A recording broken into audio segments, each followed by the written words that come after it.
ਅਲੀਓਂ ਦੀ ਮਦੀਨੇ ਦੀ ਤੋਰਨ ਦਾ ਤਾਂ ਮਜ਼ਾ ਆਉਂਦਾ ਇਹ ਬਾਗੋਂ ਦੇ ਖਜੂਰਾਂ ਦੇ। ਲਹਿੰਦੇ ਪੰਜਾਬ ਦੇ ਕਿਹੜੇ ਸ਼ਹਿਰ ਨਾਲ ਤਾਲੁਕ ਰੱਖਦੇ ਹੋ? ਮੈਂ ਲਹਿੰਦੇ ਪੰਜਾਬ ਦੇ ਅੰਦਰ ਸਾਡਾ ਜ਼ਿਲ੍ਹਾ ਫੈਸਲਾਬਾਦ, ਅੱਛਾ ਜੀ, ਤਹਿਸੀਲ ਜੇੜਾਵਾਲ ਹੈ ਜੀ ਜੀ। ਚੱਕ ਨੰਬਰ 273। तो मस्जिद नबवी वेखिए लूठर गए मेरे सीने दे गलियां दे अंदर टोर टोर के सकीत नज़ार मदीने दे। सन 2000 चलन हिदायत नसीब फरमाई। अच्छा, 98 तो लैके 2000 तक बस गलत रस्ते ते गलत दोस्तां दे कोल बैठे गलत सोसाइटी दे अंदर। अच्छा जी।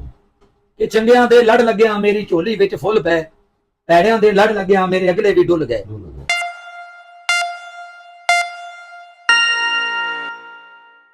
अस्सलाम वालेकुम मेरे सज्जनों ते मित्रों, मैं हाँ तुहाडा मेज़बान असगर पंवार। तुसीं वेख रहे हो मेरा YouTube channel लहंदा Punjab vlog. लहंदे Punjab की बहुत ही मशहूर ते मारूफ शख्सियत और शायर नातखा ते खतीब, सारी खूबियां सारियां सलाहियतां सिर्फ एक शख्सियत दे विच तुसीं अज मेरे नाल वेख रहे हो। हजरत मौलाना मंजूर अहमद भुट्टा साहब, शायर इस्लाम, शायर पाकिस्तान और अहल हदीसां दे तर्जमान, बहुत ही वड्डे खतीब साडे लहंदे पंजाब दे अज साडे नाल ने। चंद एक गल्लां उन्हां नाल करांगे ते अपने दोस्तां दी नज़र करांगे। अस्सलाम वालेकुम कारी साहब। जी वालेकुम अस्सलाम रहमतुल्लाहि व बरकातहू। कारी साहब माशाअल्लाह तुहाडी एक बहुत मशहूर नात हुई जिहड़ी तुसीं मदीने पाक खड़े होकर पढ़ी सी, गली हुंदी मदीने दी ते टुरन दा मज़ा तां आउंदा। ते उस तो माशाअल्लाह तुसीं इस तरह के आलम इस्लाम दे विच छा गए एक बारी। ते तुहाडी अपनी लिखी हुई नात? जी अल्हम्दुलिल्लाह। मैं अगर सारी जिंदगी अल्लाह रब्बुल आलमीन दे सामने सजदा रेज़ हो जावां तां भी अपने मालिक दा शुक्र नहीं अदा कर सकदा। मैं समझना कि हरम दी बरकतां ने और सब तो पहले मैं समझना मेरे मालिक दी अता है। वो जिन्हों चाहे इज्जत देवे, जिन्हों चाहे जिल्लत देवे। किथे एक बंदा मिट्टी च रुलदा आ चुक के ते लोकां दे दिलां दे राज करवा दिता है मेरे मालिक ने। क्या बात। मेरी नज़रां दे अंदर कोई अहले सुन्नत, कोई बरेलवी, कोई देवबंदी, कोई हनफी, कोई शाफी, कोई मालकी, कोई हमली, कोई सोलवर्दी, कोई कादरी, कोई सैफी, कोई किसी मसलक ना तलक रखता है। सही। जेड़ा सोने दा गुलाम है मैं ओदा गुलाम हूं। सुभान। और अक्सर लोग आंदे ने कि तुसीं अहले हदीस हो, मैं अहले सुन्नत भी हूं और तुसीं भी अहले सुन्नत हो। जी जी बिल्कुल। जो नबी करीम सल्लल्लाहु अलैहि वसल्लम ने करके बखाया है वो सुन्नत है, जो ज़बान मुबारक जो फरमाया वो हदीस है। असीं दोवां ते अमल करां। बिल्कुल बिल्कुल बिल्कुल। ते वो मेरी लिखी अल्लाह दी मेहरबानी है। लिखण वाला भी मैं, हरम विच खलो के पढ़न वाला भी मैं। मेरे नाल बुजुर्ग सन, हाँ जी, मीरपुर दे रहने वाले और वैसे इंग्लैंड दे विच उन्हां दा काफी वक्त गुजरिया। अच्छा जी, हरम विच मुलाकात हुई, हाँ जी, आके मिले हाजी अब्दुल लतीफ साहब और उन्हां दे नाल मेरे भाई मोहम्मद जमील साहब माशाअल्लाह, और होर उन्हां दे भाई वकास साहब, उन्हां दे पोतरे जी और उन्हां दे दोतरे, अच्छा पूरी फैमिली उत्थे गई सी। जी जी, मुलाकात हुई, मैनू कहंदे ने जी असीं तुहाडे कोल इक नात सुनना चाहते, अच्छा जी, कोई नवीं नात सुनाओ। बस अल्लाह ने उत्थे अता कीती। सुभान अल्लाह। जिवें जिवें मैं हरम दे विच खलो के पढ़दा गया उवें उवें अल्लाह दी मेहरबानी नाल अल्लाह ताला मैनू अता करदा गया। सुभान अल्लाह। ये उत्थे लिखी गई। हरम दी बरकतां ने कि इस टाइम हर अहले सुन्नत, हर बरेलवी, हर देवबंदी सुनदे पे, ये सुनदे पे। ये अल्लाह दा एहसान है, अल्लाह दी बड़ी मेहरबानी। सोशल मीडिया ते बहुत ज्यादा माशाअल्लाह वायरल होई है। अल्लाह ताला तुहानू मजीद इज्जतां देवे। कारी साहब तुसीं लहंदे पंजाब दे किहड़े शहर नाल तालुक रखदे हो? मैं लहंदे पंजाब दे अंदर साडा जिला फैसलाबाद है, अच्छा जी, तहसील जड़ावाल है, जी जी, ਚੱਕ ਨੰਬਰ 273। बेसिकल ਜਿਹੜੇ ਸਾਡੇ ਅਬਾਉ ਜਾਤ ਨੇ, ਅਬਾਉ ਅਜਦਾਦ, हाँ जी, ਉਹ ਸਾਰੇ ਅੰਮ੍ਰਿਤਸਰੀ ਹੈ। अच्छा ਅਸੀਂ ਉੱਥੋਂ ਮਾਜਰ ਹੋ ਕੇ ਆਏ हिंदुस्तान दे विच हिंदुस्तान ਵਿੱਚ। 47 वक्त, ਹਾਂਜੀ, ਸਾਡੇ ਵਾਲਦ, ਸਾਡੇ ਦਾਦਾ ਜੀ, ਸਾਡੇ ਨਾਨਾ जी, हाँ जी, ये सारे ਅੰਮ੍ਰਿਤਸਰੀ ਨੇ और ਅਸੀਂ ਵੀ ਅੰਮ੍ਰਿਤਸਰੀ ਹੈ। जितने भी ਸਾਡੀ ਭੁੱਟਾ ਬਰਾਦਰੀ ਅੰਮ੍ਰਿਤਸਰ ਚ ਉੱਠੀ, ਕੋਈ ਮੁਲਤਾਨ ਜਿਹੜਾ ਹੈ ਸੈਟਲ ਹੋ ਗਏ, हाँ जी, ਇਸੇ ਤਰ੍ਹਾਂ ਕੋਈ ਦਕੋਟੇ, ਕੋਈ ਮੈਲਸੀ, ਕਰੋੜ ਪੱਕਾ, ਇਸੇ ਤਰ੍ਹਾਂ ਫਿਰ ਦੀਪਾਲਪੁਰ, ਬਸੀਰਪੁਰ, ਇਸੇ ਤਰ੍ਹਾਂ ਹੀ ਪੂਰੇ ਪਾਕਿस्तान ਦੇ ਅੰਦਰ अच्छा जी, ਜਿੱਥੇ ਜਿੱਥੇ ਭੁੱਟਾ ਬਰਾਦਰੀ ਬੈਠੀ ਹੈ ਉਹ ਸਾਡੀ ਬਰਾਦਰੀ ਹੈ। ਸਾਡੇ ਦਾਦੇ ਪੜਦਾਦੇ ਜਿਤਨੇ ਵੀ ਅੰਮ੍ਰਿਤਸਰ ਚੋਂ ਆਏ सही। ਉਹ ਸਾਰੇ ਆਪੋ ਆਪ ਇਲਾਕਿਆਂ ਜਾ ਕੇ ਤਸਰੀਫ ਹੋ ਗਏ। सारे ਹਾਂਜੀ, ਤੇ ਮਾਸ਼ਾਅੱਲਾ कारी साहब ਤੁਸੀਂ ਬਚਪਨ ਤੋਂ ਇਸ ਪਾਸੇ ਜ਼ੇਨ ਬਣ ਗਿਆ, ਰਾਗਿਬ ਹੋ ਗਿਆ ਇਸਲਾਮ ਵਾਲੇ ਪਾਸੇ, ਜਾਂ ਪਹਿਲੇ ਕੋਈ ਜ਼ਿੰਦਗੀ ਤੁਹਾਡੀ ਜਿਹੜੀ ਹੈ ਉਹ? ਇਹ ਅੱਲਾ ਦੀ ਕੋਈ ਖਾਸ ਕਰਮ ਨਵਾਜ਼ੀ ਹੈ ਕਿ ਮੇਰੇ ਮਾਲਕ ਨੇ ਜੋ ਅਤਾ ਕੀਤਾ ਹੈ। मैं अगर सर मैं पहले अगे लफ्ज बोले ने कि मैं सारी जिंदगी सजदे प्यार माता भी अपने मालक का शुक्र नहीं अदा कर सकता। बहुत बड़े अल्फाज में जो जमीन सानू अलाट हुई वो सानू ना मिली। दादा साडा अल्लाह दा वली बंदा सी, अंबरसर तो जिवें आए, जिहड़ी जमीन मुरब्बा पूरा जमीन सी साडी, उन्हां जरूरत ना समझी ਹਾਂਜੀ ਤੇ ਪਟਵਾਰੀ ਨੇ ਆਪਣੇ ਨੌਕਰ ਦੇ ਨਾਲ ਲਗਾਮਾ ਤਾਰੀ ਬਣਾਇਆ, ਨਾਂ ਲਿਖੀ ਗਿਆ। ਸਹੀ ਬਹਰਾਲ ਜਿਸ ਵਕਤ ਅਸਾਂ ਹੋਸ਼ ਸੰਭਾਲੀ, ਗੁਰਬਤ ਦਾ ਦੌਰਾ ਸੀ। ਸਹੀ ਮੇਰੇ ਵਾਲਿਦ ਸਾਹਿਬ ਨੇ ਸਾਰੀ ਜ਼ਿੰਦਗੀ ਹੱਕ ਹਲਾਲ ਦੀ ਰੋਜ਼ੀ ਕਮਾਈ, ਮਿਹਨਤ ਮਜ਼ਦੂਰੀ ਕਰਕੇ ਸਾਨੂੰ ਉਹਦਾ ਅੱਜ ਸਿਲਾ ਹੈ ਕਿ ਮਾਲਕ ਨੇ ਇਹ ਵਾਲदैन ਵਾਸਤੇ ਇੱਕ ਜ਼ਰੀਆ ਨਿਜਾਤ ਬਣਾ ਦਿੱਤਾ ਹੈ। ਔਰ ਮੈਂ ਤੁਹਾਨੂੰ ਸਾਰਿਆਂ ਦੋਸਤਾਂ ਨੂੰ ਵੀ ਇਹ ਅਰਜ਼ ਕਰਾਂਗਾ, अपील करांगा कि अपनी औलाद ਨੂੰ ਹਲਾਲ ਦੀ ਰੋਜ਼ੀ ਖਵਾਓ। अगर चाहते हो कि साड़ी औलाद नेकी दे रस्ते ते चल पवे, साड़ी औलाद नमाजी बन जाए, साड़ी औलाद तौबा कर लवे, 5 वेले दी नमाज पढ़े, फिर अपनी औलाद ਨੂੰ ਹਲਾਲ ਦੀ ਰੋਜ਼ੀ ਖਵਾਓ। बहुत बड़ा ਤੇ पैगाम है। ਅੱਲਾਹ ਦੀ ਮਿਹਰਬਾਨੀ ਨਾਲ ਸਨ 2000 ਚ ਅੱਲਾਹ ਨੇ ਹਿਦਾਇਤ ਨਸੀਬ ਫਰਮਾਈ। अच्छा 98 ਤੋਂ ਲੈ ਕੇ 2000 ਤੱਕ ਬਸ ਗਲਤ ਰਸਤੇ ਤੇ, ਗਲਤ ਦੋਸਤਾਂ ਦੇ ਕੋਲ ਬੈਠੇ, ਗਲਤ ਸੋਸਾਇਟੀ ਦੇ ਅੰਦਰ। अच्छा जी ਕਿਉਂ? ਮੈਂ ਇੱਕ ਅੱਲਾਹ ਦੇ ਵਲੀ ਦਾ ਇੱਕ ਸ਼ੇਰ ਪੜਿਆ, ਲਿਖਿਆ ਆ हाँ जी ਕਿ ਚੰਗਿਆਂ ਦੇ ਲੜ ਲੱਗਿਆ ਮੇਰੀ ਝੋਲੀ ਵਿੱਚ ਫੁੱਲ ਪੈ, ਪੈੜਿਆਂ ਦੇ ਲੜ ਲੱਗਿਆ ਮੇਰੇ ਅਗਲੇ ਵੀ ਡੁੱਲ ਗਏ।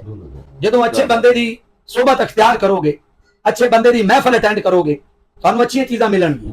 ਅਗਰ ਬੁਰੇ ਬੰਦੇ ਕੋਲ ਬਵੋਗੇ ਤੁਹਾਨੂੰ ਬੁਰਾਈ ਦੇ ਰਸਤੇ ਤੇ ਲਾਏਗਾ। ਅੱਲਾਹ ਤਾਲਾ ਨੇ ਸਾਨੂੰ 2000 ਹਿਦਾਇਤ ਨਸੀਬ ਫਰਮਾਈ। ਸਾਰੀਆਂ ਚੋਰੀਆਂ ਡਕੈਤੀਆਂ ਛੱਡ ਕੇ ਅੱਲਾਹ ਨੇ ਦੀਨ ਵਾਲੇ ਪਾਸੇ ਲਿਆਂਦਾ। ਹੁਣ 25 ਸਾਲ ਹੋ ਗਏ ਨੇ, ਹੁਣ ਮੇਰੇ ਕੋਲ ਅੱਲਾਹ ਦਾ ਕੁਰਾਨ ਹੈ, ਹੁਣ ਮੇਰੇ ਕੋਲ ਸੋਹਣੇ ਨਬੀ ਦਾ ਫਰਮਾਨ ਹੈ ਸੱਲੱਲਾਹੁ अलैहि वसल्लम। कारी साहब माशाअल्लाह, ਤੁਹਾਨੂੰ ਮੈਂ ਅਕਸਰ ਸੋਸ਼ਲ ਮੀਡੀਆ ਤੇ ਵੇਖਿਆ, ਤੁਹਾਡੇ ਨਾਲ ਵੀ 2-4 ਮੁਲਾਕਾਤਾਂ ਹੋਈਆਂ। ਅੱਲਾਹ ਪਾਕ ਦਾ ਫਜ਼ਲ ਹੈ ਕਿ ਨੇਕ ਬੰਦੇ ਨਾਲ, ਇੱਕ ਅੱਛੇ ਇਨਸਾਨ ਨਾਲ ਮੇਰੀ ਮੁਲਾਕਾਤ ਹੈ।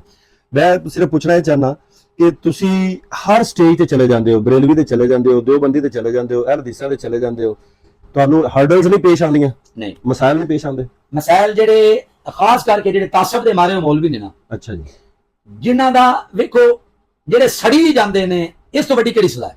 ਕੋਈ ਨਹੀਂ। ਮੈਂ ਅਲਹਮਦੁਲਿल्लाह हर अहले सुन्नत दे स्टेज ते जाना, जी जी, हर देवबंदी दे स्टेज ते जाना, हाँ जी, और मैं फखर ना जाना। सही ये नहीं कि उधे जाओ तो उधला हो गया, इधे जाओ तो मैं फिरका वरीयत तो पाक, सही हो, सीधी जी गल है। मैं फिरका वरीयत तो पाक, मेरे को सिर्फ अल्लाह दा कुरान है, मेरे को सोने दा फरमान है, और ना मैं किसी दी गल करना, ना किसी मसलक दी गल करना। हाँ जी, मेरे को सोने दा पैगाम है जिहड़ा लोकां तक पहुंचाना, मेरे को अल्लाह दा कुरान है जिहड़ा लोकां तक पहुंचाना। सुभान लोगां नूं करीब करन दी कोशिश करी, बिल्कुल कुरान पाक दे विच ये चीज दूर करने की कोशिश नहीं करती। अल्लाह दा कुरान भी मोहब्बत वाला, जिस नबी ते नाज़िल होया सोना नबी भी मोहब्बत वाला, कि सानू एक दूसरे नाल मोहब्बत करनी चाहिए। नबी करीम सल्लल्लाहु अलैहि वसल्लम दी हदीस नोट करो, महबूब ने फरमाया जेड़ा मुसलमान दे नाल मुसाफा लैंदा है, दिलों साफ होके, सुन लो मेरे भाई सुन्नियो, मेरे भाई बरेलवियो, देवबंदियो, सारे सुन लो। महबूब अलैहिस्सलातु वस्सलाम दी हदीस मुबारक है, जेड़ा मुसलमान दे नाल दिलों साफ होके मुसाफा लैंदा है, अस्सलामु अलैकुम व रहमतुल्लाहि व बरकातहू, इन्हां दे हथ बाद जुदा होंदे ने, अल्लाह दोवां दे गुनाह पहले माफ कर। सुभान अल्लाह, सुभान अल्लाह, सुभान अल्लाह। सज्जनों ते मित्रों, ਵੱਡੇ ਲੋਕਾਂ ਦੀਆਂ ਵੱਡੀਆਂ ਗੱਲਾਂ ਅੱਲਾਹ ਤਾਲਾ ਸਾਨੂੰ ਸਮਝ ਬੂਝ عطا ਫਰਮਾਏ। ਔਰ ਬਿਲਕੁਲ ਕੁਰਾਨ ਪਾਕ ਦੇ ਵਿੱਚ ਵੀ ਇਹ ਲਿਖਿਆ, ਵਾ ਤਸਿਮੂ ਬਿਹਬਲਿल्लाह ਜਮੀਅਨ ਵਲਾ ਤਫਰਕੂ, ਕਿ ਤੁਸੀਂ ਫਿਰਕਾਬਾਜ਼ੀ ਨਾ ਕਰੋ, ਅੱਲਾਹ ਤਾਲਾ ਦੀ ਰੱਸੀ ਨੂੰ ਮਜ਼ਬੂਤੀ ਨਾਲ ਥਾਮੇ ਰੱਖੋ। ਬਿਲਕੁਲ ਉਸੇ ਚੀਜ਼ ਦੇ ਮਸਦਾਕ ਕੁਰਾਨ ਪਾਕ ਦੀ ਇਸ ਆਇਤ ਮੁਬਾਰਕਾ ਤੇ ਅਮਲ ਕਰਦੇ ਹੋਇਆ ਮੇਰਾ ਵੀ ਯਕੀਨ ਹੈ ਕਿ ਫਿਰਕਾਬਾਜ਼ੀ ਬਿਲਕੁਲ ਨਹੀਂ ਕਰਨੀ ਚਾਹੀਦੀ। ਔਰ मोहतरम कारी साहब ਦਾ ਵੀ ਇਹ ਅਕੀਦਾ ਹੈ, ਇਹ ਯਕੀਨ ਹੈ ਕਿ ਫਿਰਕਾਬਾਜ਼ੀ ਤੋਂ ਪਾਕ ਸਾਡਾ ਜਿਹੜਾ ਦੀਨ ਇਸਲਾਮ, ਸਿਰਫ ਸਾਨੂੰ ਮੁਸਲਮਾਨ ਕਹਿਲਵਾਉਣਾ ਚਾਹੀਦਾ। ਤੇ ਕੋਸ਼ਿਸ਼ ਕਰਾਂਗੇ ਇਨਸ਼ਾਅੱਲਾ। कारी साहब ਕੋਲੋਂ ਮੈਂ ਆਖਰੀ ਇੱਕ ਖਾਹਿਸ਼ ਛੋਟੀ ਜੀ, ਕਿ ਜਿਹੜੀ ਉਹ ਤੁਹਾਡੀ ਵਾਇਰਲ ਸ਼ੁਦਾ ਨਾਤ ਹੈ ਨਾ ਜੀ, ਉਹ ਥੋੜੀ ਜੀ ਸਾਨੂੰ ਸੁਣਾ ਦਿਓ, ਭਾਵੇਂ 2 ਸ਼ੇਰ ਸੁਣਾ ਦਿਓ, ਸੁਣਾ ਲਾਜ਼ਮੀ ਹੈ।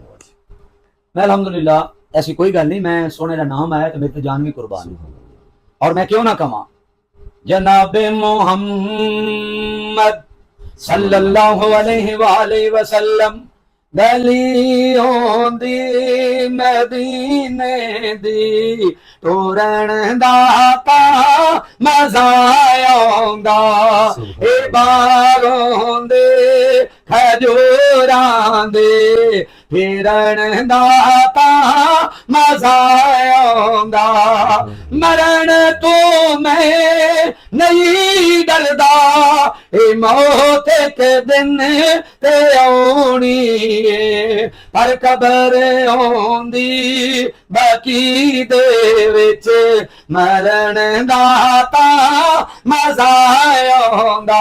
ए जदों मैं पढ़िया ना उत्थे कि गलियां दे अंदर टुर टुर के असा कीते नज़ारे मदीने दे, सुभान अल्लाह। जदों मस्जिद नबवी वेखीए लूठर गए मेरे सीने दे, गलियां दे अंदर टुर टुर के असा कीते नज़ारे मदीने दे। और इंशाअल्लाह अल्लाह ताला लाजमी लेके जाएगा। तुसी भी दुआ करो, मैं भी दुआ करना, अल्लाह तुहानू भी मक्का मदीना विखाए, अल्लाह मैनू भी विखाए।